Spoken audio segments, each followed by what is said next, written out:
So anyway, after the war, back to the original subject, Henry writes 2 books about the war, one on his experience as an ambulance driver, and the next one about his experience as a naval correspondent, which is where he met John Neff's father. He was a minister on one of the ships Henry served on.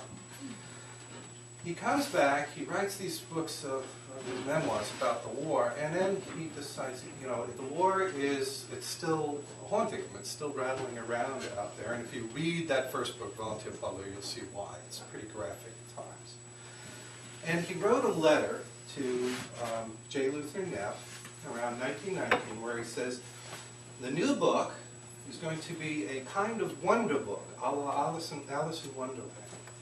Weary of Armageddon, I fled as far away from it as I could. You'll find the sea in it. Romantic galleons, wild dark coasts, enchanted surges, palaces on the mountains, on the ocean floor. And that book comes out in, I have a copy over there. If anybody wants to look through them, I brought several copies of his fairy tales. It is a Firelight fairy book, which comes out in 1919. And he must have gotten the fairy tale bug because he kept writing them, and a couple of years later, the Starlight Wonder book comes out with another collection of fairy tales. They are really wonderful fairy tales. They were not like Alice in Wonderland. As a matter of fact, probably the closest fairy tale, closest children's writer I can think of is Hans Christian Andersen.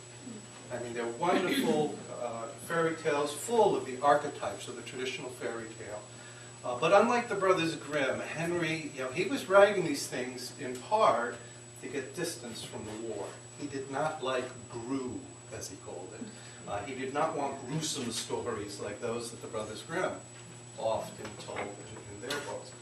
So he tended to keep away from that. But still, there are wonderful characters who, with quests to be undertaken and successfully fulfilled. There's always happy endings, always a happy ending. But first, there's challenges that must be surmounted. There's true hearts that must be revealed. There is evil that must be vanquished. I wondered, after reading these, because I really enjoyed them, and he got great reviews for these. And by the way, one of the reasons to look at the stories is because it was one of the book in 1919, the first collection of fairy tales, was a hugely fortuitous thing for Henry. Not only was it a bit of a way to heal from the war, but there was the young illustrator chosen for the book was Dick Day's father, Morris J. Day, was living in Cambridge at the time. Henry was living in Boston and Quincy. They became very good friends as a result from doing the collaboration between them for the 2 books of fairy tales. And then, of course, one of the main reason that Henry and Elizabeth end up here in Opalbar is because of the friendship of the Day family. So it was probably one of the luckiest things that ever happened to them writing this book of fairy tales. As I was going through them, and some of the best ones, the best fairy tales were collected later in a book that was issued in the early 1950s called Henry Beston's Fairy Tales. And Henry chose his favorites in there, and he wrote a couple new ones. Some of his favorites were Prince Sneeze, which is a lovely story about this prince who is cursed by an evil fairy who makes it so that every time he sneezes, something disastrous happens. He sneezes, and all the dogs in the kingdom become cats, and all the cats in the kingdom become dogs. He sneezes again, and all the characters, the mythical characters in the paintings in the castle become real and start spilling out onto the streets looking very confused. So something disastrous happens every time. And finally, he must, unfortunately, they don't know what to do to cure him. And finally, by accident, he is cured when he marries a princess who is also under an evil spell.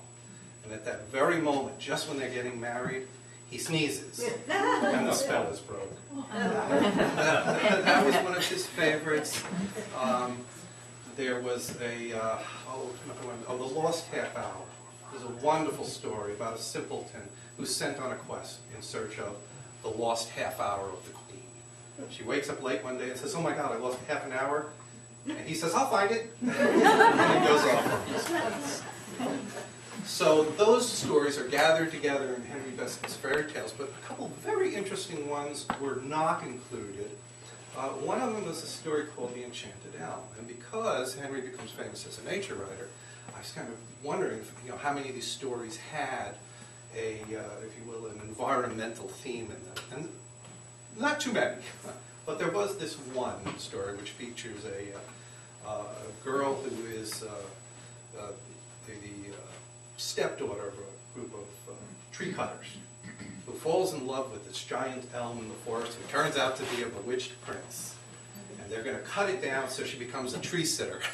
She goes up there, and whenever the evil woodcutter comes by, she says, if you touch me, you will be dead before Midsummer's Eve.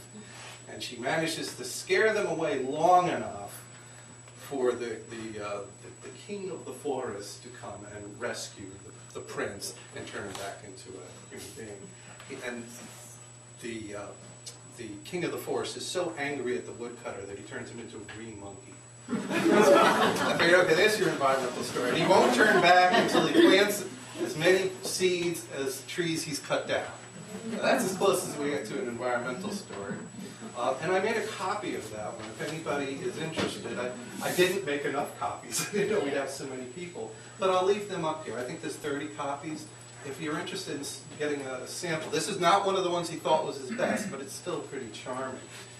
And there was one other that I wanted to mention because it did have a link to, there are a few that have a link to calling forth resources of bravery that you didn't know you had, that are really obviously linked to his experience in the war. And there's one in particular called The Adamant Door of a young man, Hugh, who sees the soldiers marching by one day in the beautiful uniforms and decides that he too wants to be a soldier.